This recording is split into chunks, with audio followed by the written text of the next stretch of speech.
Specially trained service dogs can provide a complimentary treatment for veterans with PTSD. Vets report that in addition to providing companionship, their service dogs can provide a sense of comfort and security, helping them reduce anxiety, stress, and more. Hello and welcome to Comcast Newsmakers. I'm Tatiana Anderson. Service dogs have specialized training exposing them to different situations and different environments. And some sports teams are stepping up to help with that training.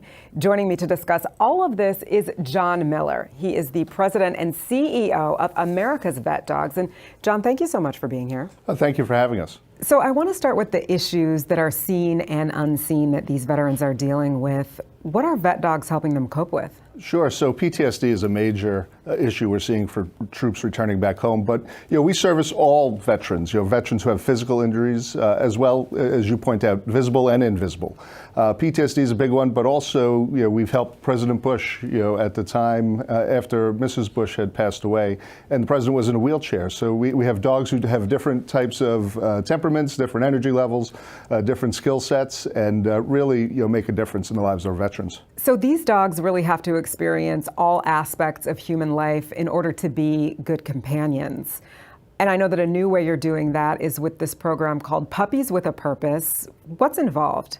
Yeah, so it's relatively new. Last few years we've been working, and we have a living, breathing service dog in training here, Biscuit, who's with the Washington Capitals. They're sponsoring him, and the Capitals and all the teams we work with provide a great forum. They go to the games, they interact with the fans, and as you mentioned, many of our graduates lead very active lifestyles, and so the experiences they get at a stadium or arena is second to none. There's a lot of people, a lot of noises, different smells, crowds.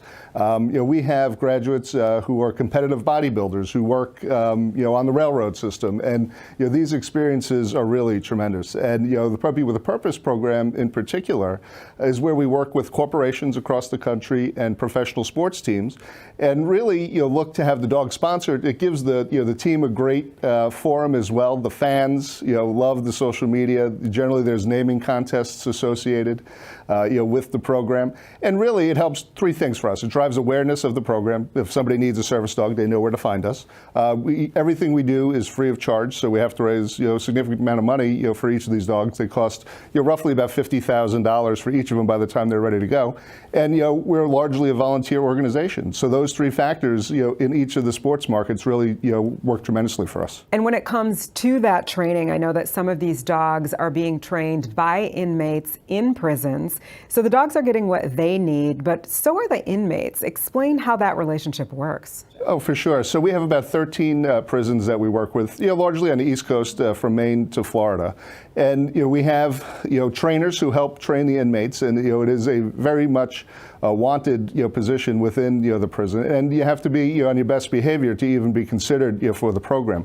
But the fulfillment for our program is the dogs are very well trained when they come out. They have the best foundational training they could possibly have, but they also get out for the weekend. They get furloughed for the weekend every weekend, where we have 5 families near the prison who take them, so they have other experiences similar to what we were just talking about as well.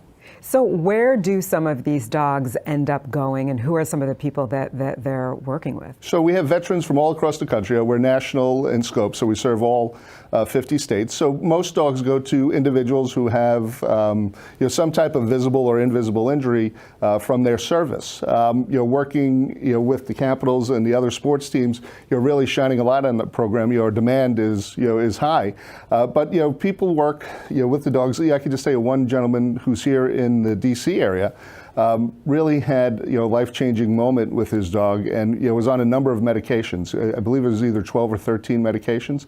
A couple of years after his dog, I think he's down to 2 or 3 different medications, and has transformed his entire personality. And we have success stories like that all the time. It's absolutely tremendous. I know people are going to want to know more about this program. What's your website? Where should they go? So, everything is on our website. Like I said, there's 3 things we always need.